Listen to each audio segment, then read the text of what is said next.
श्री गणेशाय नमः। जय माँ संतोषी।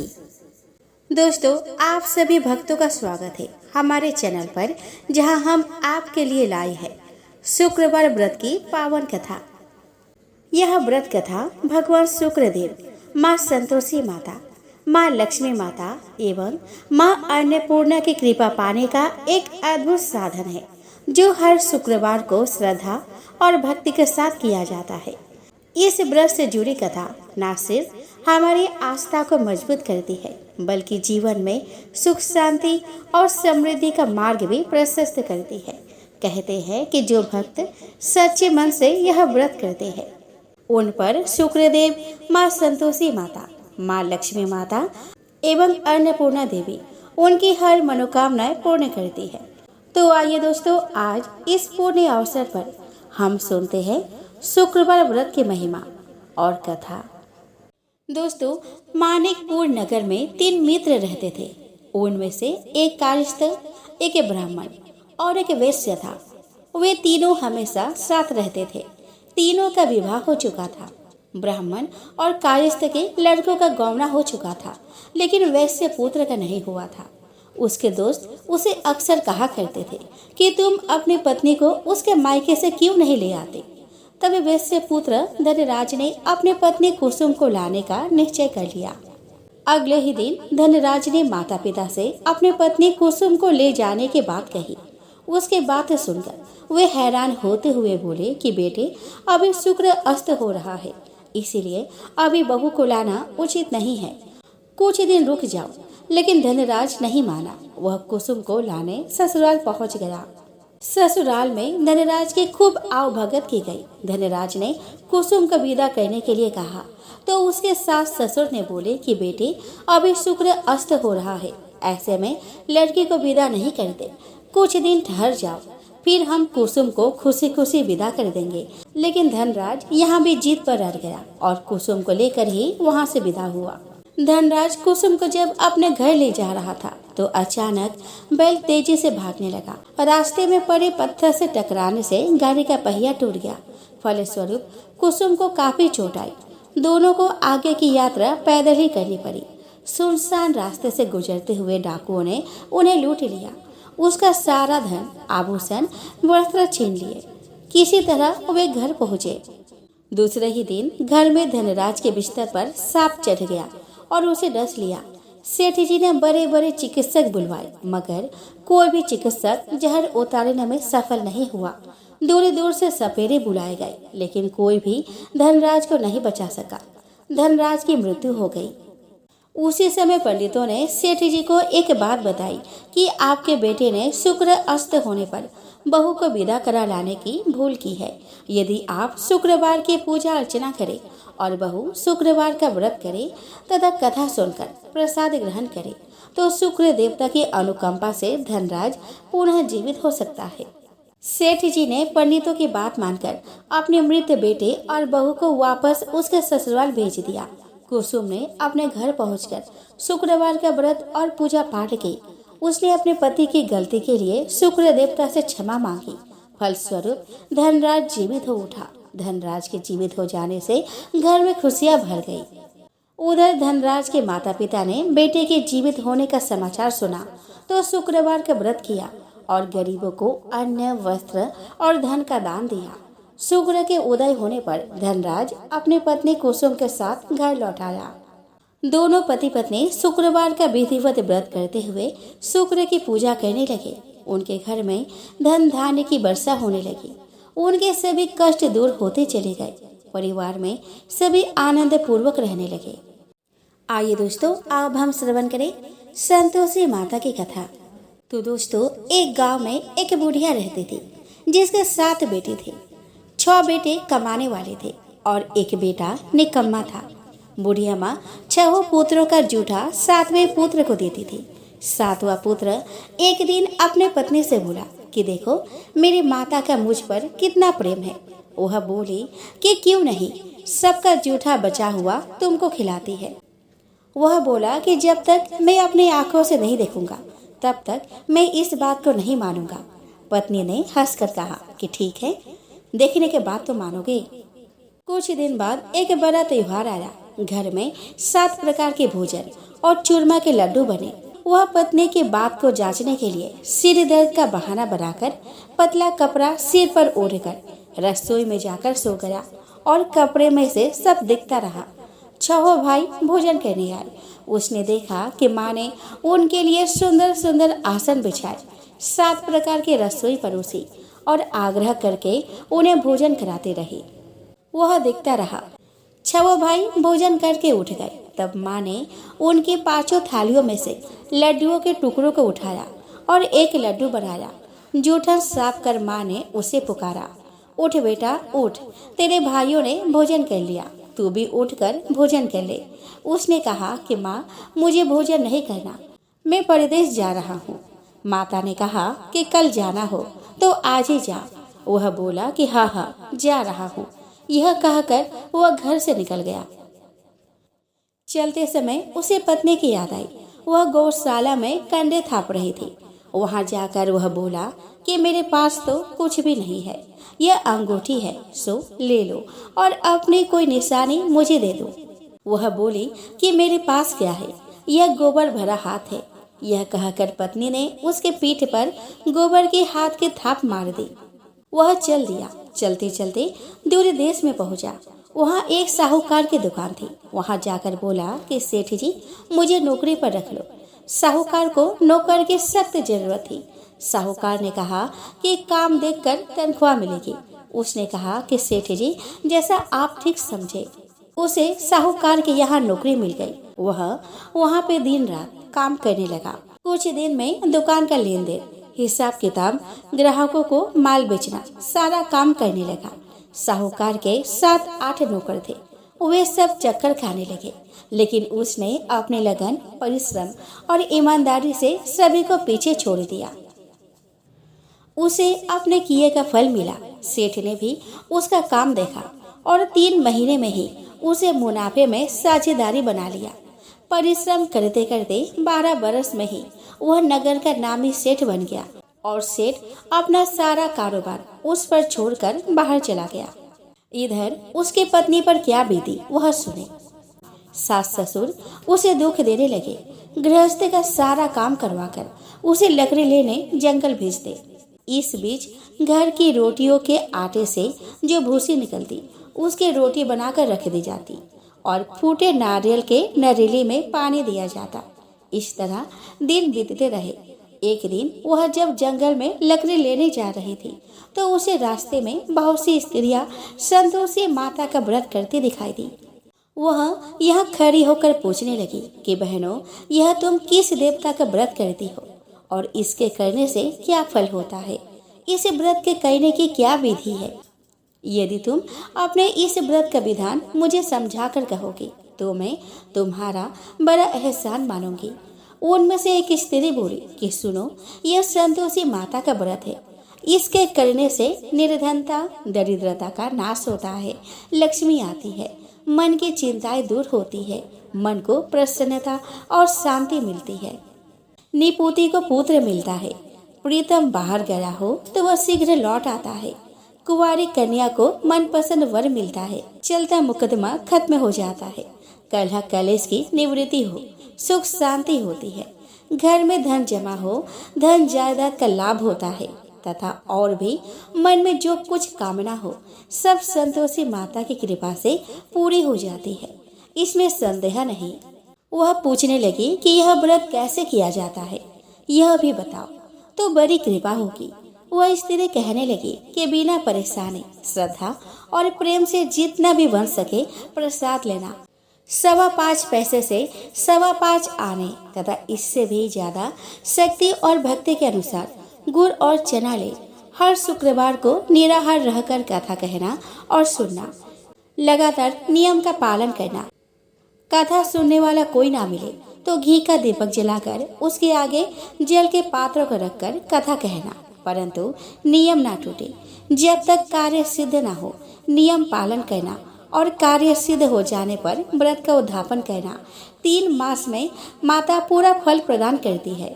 यदि किसी के ग्रह खोटी है तो भी माता 1 वर्ष में अवश्य उनको अनुकूल करती है। कार्य सिद्ध होने पर ही उद्यापन करना चाहिए। उद्यापन में 2.5 सेर आटे का खाजा तथा इसी अनुसार खीर तथा चने का साग बनाना, 8 बच्चों को भोजन कराना, जहाँ तक मिले देवर जेठ भाई बंधु कुटुंब के लड़के लेना, ना मिले तो रिश्तेदारों और पड़ोसियों के लड़के बुलाना, उन्हें भोजन कराना, यथाशक्ति दक्षिणा देना, माता का नियम पूरा करना। ध्यान रखना उस दिन घर में कोई खटाई ना खाए। यह सुन वह वहाँ से चल दी। रास्ते में लकड़ी के बोझ को बेच दिया और उन पैसों में गुड़ चना ले माता के व्रत की तैयारी करके आगे चली। रास्ते में संतोषी माता के मंदिर में जाकर माता के चरणों में लौटने लगी। विनती करने लगी कि माँ, मैं दीन हूँ, निपट मूर्ख हूँ, व्रत के नियम कुछ नहीं जानती, मैं बहुत दुखी हूँ। हे माता, मेरा दुख दूर कर, मैं तेरी शरण में हूँ। माता को दया आ गई। एक शुक्रवार बीता कि दूसरे शुक्रवार को ही उसके पति का पत्र आया और तीसरे शुक्रवार को उसका भेजा हुआ पैसा आ पहुंचा। यह देखकर जेठानी मुंह सिकोड़ने लगी। इतने दिनों के बाद इतना पैसा आया, इसमें क्या बुराई है। लड़के ताने देने लगे कि काकी के पास अब पत्र आने लगे, रुपया आने लगा, अब तो काकी की खातिर बढ़ेगी, अब तो काकी बुलाने से भी नहीं बोलेगी। बेचारी सरलता से कहती कि भैया पत्र आया है, रुपया आए तो हम सब के लिए अच्छा है। ऐसा कहकर आंखों में आंसू भरकर संतोषी माता के मंदिर में जाकर मातेश्वरी के चरणों में गिरकर रोने लगी कि माँ, मैंने तुमसे पैसा नहीं मांगा, मुझे पैसे से क्या काम, मुझे तो अपने सुहाग से काम है। मैं तो अपने स्वामी के दर्शन और सेवा मांगती हूँ। तब माता ने प्रसन्न होकर कहा कि जा बेटी, तेरा स्वामी जल्दी ही आएगा। यह सुन खुशी से बावली होकर वह घर आकर काम करने लगी। संतोषी माँ विचार करने लगी कि इस भोली पुत्री से मैंने कह तो दिया कि तेरा पति शीघ्र आवेगा, पर आएगा कहाँ से। वह तो इसे स्वप्न में भी याद नहीं करता, उसे इसके याद दिलाने तो मुझे ही जाना पड़ेगा। संतोषी माता ने उस बुढ़िया के बेटे को स्वप्न में समझाया कि पुत्र, तेरे घर वाली कष्ट उठा रही है। वह बोला कि हाँ माता, यह तो मुझे भी मालूम है, परंतु क्या करूं, वहाँ कैसे जाऊं, परदेश की बात है, लेन देन का सारा हिसाब किताब है, कोई जाने का रास्ता नजर नहीं आता। आप ही कोई राह दिखाए कि वहाँ मैं कैसे जाऊं। माँ कहने लगी कि सवेरे नहा धोकर संतोषी माता का नाम ले, घी का दीपक जला, दंडवत कर और दुकान पर जाकर बैठना। देखते ही देखते तेरा लेन देन चुक जाएगा, जमा माल बिक जाएगा, सांझ होते होते धन का ढेर लग जाएगा। वह अगले दिन सुबह बहुत जल्दी उठा। उसने अपने मित्र बंधुओं परिचितों से स्वप्न में माता द्वारा कही गई बात कह सुनाई। वे सब उसके बात सुनकर उसकी खिल्ली उड़ाने लगे। वे कहने लगे कि कहीं कभी सपने की बात भी सच्ची होती है।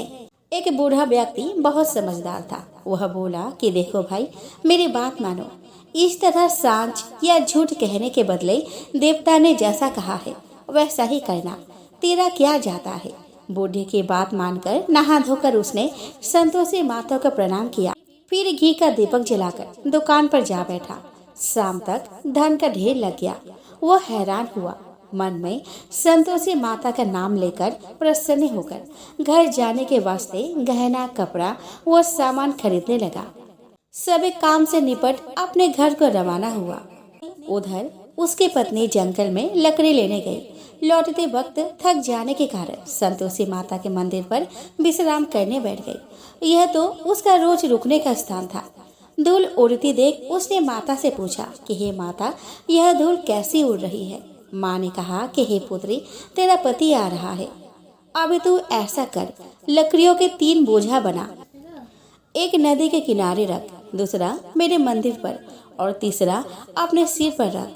तेरे पति को लकड़ी का गड्ढा देखकर मोह पैदा होगा, यहाँ वह रुकेगा, नाश्ता पानी बना खाकर माँ से मिलने जाएगा।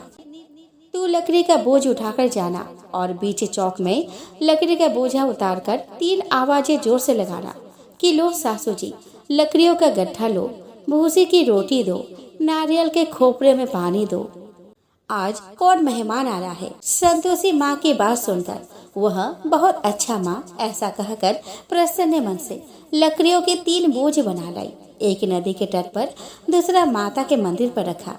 इतने में ही मुसाफिर वहां आ पहुंचा। सूखी लकड़ी देख उसको इच्छा हुई कि अब यही विश्राम कर ले और भोजन बनाकर खा पी कर गांव चले। इस प्रकार भोजन कर विश्राम कर वह अपने गांव में आ गया। उसी समय बहू सिर पर लकड़ी का गट्ठा ले आई। उसने गट्ठा को आंगन में डाला और जोर से 3 आवाजें लगाई कि लो सासू जी, लकड़ी का गट्ठा लो, भूसे की रोटी दो, नारियल के खोपर में पानी दो, आज कौन मेहमान आ रहा है। यह सुनकर सास ने अपने दिए हुए कष्टों को भुलाने के लिए कहा कि बहू, तू ऐसा क्यों कहती है, तेरा मालिक ही तो आ रहा है, बैठ मीठा भात खाकर कपड़े गहने पहन। पत्नी की आवाज सुनकर उसका स्वामी बाहर आया। उसके हाथ में पहनी अंगूठी देखकर व्याकुल हो गया। उसने माँ से पूछा कि माँ, यह कौन है। माँ बोली, बेटा तेरी पत्नी है, आज 12 बरस हो गए हैं जब से तू गया है, तब से सारे गांव में जानवर की तरह भटकती फिरती है, काम काज कुछ नहीं करती, 4 समय आकर खा जाती है। अब मुझे देखकर भूसी की रोटी और नारियल के खापरे में पानी मांगती है। वह बोला कि माँ, मैंने इसे भी देखा है और तुम्हें भी, मुझे दूसरे घर की चाबी दो, मैं वहाँ रहूँगा। ठीक है बेटा, जैसे तेरी मर्जी, ऐसा कहकर माँ ने चाबी का गुच्छा बेटे के सामने रख दिया। उसने दूसरे घर को खोलकर सारा सामान जमाया। एक ही दिन में वहाँ राजा के महल जैसा ठाट बाट बन गया। अब क्या था, वह सुख भोगने लगी। अगला शुक्रवार उसने पति से कहा कि मुझे संतोषी माता का उद्यापन करना है। पति बोला कि बहुत अच्छा, खुशी से कर लो। वह उद्यापन की तैयारी करने लगी। जेठ के लड़कों को भोजन के लिए कहने गई। उन्होंने मंजूर किया, परंतु पीछे से जेठानी ने अपने बच्चों को सिखलाया कि देखो रे, भोजन के समय सब लोग खटाई मांगना, जिससे उसका उद्यापन पूरा ना हो। लड़के भोजन करने आए, खीर पेट भर खाई, परंतु बात याद आते ही कहने लगे कि हमें कुछ खटाई खाने को दो, खीर खाना हमें भाता नहीं, देखकर अरुचि होती है। लड़के उठ खड़े हुए, बोले कि पैसे लाओ। भोली बहू कुछ नहीं जानती थी, उसने उन्हें पैसे दे दिए। लड़कों ने बाजार जाकर उन पैसों से इमली खरीदी और खाई। यह देखकर बहू पर माताजी ने कोप किया। राजा के दूत उसके पति को पकड़ कर ले गए। अब सब मालूम हो जाएगा जब जेल की रोटी खाएगा। बहू से यह वचन सहन नहीं हुआ। वह संतोषी माता के मंदिर में गई और कहने लगी कि माता, तुमने यह क्या किया। हंसाकर क्यों रुलाने लगी। माता बोली कि पुत्री, तूने मेरा व्रत भंग किया है, इतनी जल्दी सब बातें भुला दी।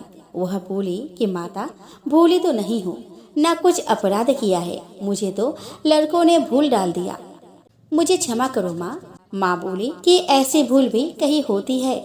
यह बोली कि अब कोई भूल नहीं होगी। अब बताओ मेरे पति कैसे आएंगे। माँ बोली कि पुत्री, जा, तेरा पति तुझे रास्ते में ही आता मिलेगा। वह मंदिर से निकलकर बाहर आई तो रास्ते में उसे अपना पति आता हुआ मिला। उसने पूछा कि कहाँ गए थे। वह बोला कि इतना धन जो कमाया है उसका कर राजा ने मांगा था, वह भरने गया था। वह प्रसन्न होकर बोली कि भला हुआ, अब घर चलो। फिर अगला शुक्रवार आया। वह बोली कि मुझे माता का उद्यापन करना है। पति ने कहा कि ठीक है, करो। वह फिर जेठ के लड़कों से भोजन को कहने गई। जेठानी ने लड़कों को सिखा दिया कि तुम पहले ही खटाई मांगना। लड़के भोजन करने बैठे, लेकिन भोजन करने से पहले ही कहने लगे कि हमें खीर पूरी नहीं भाती, जी बिगड़ता है, कुछ खटाई खाने को दो। वह बोली कि खटाई खाने को नहीं मिलेगी, खाना खाना हो तो खाओ।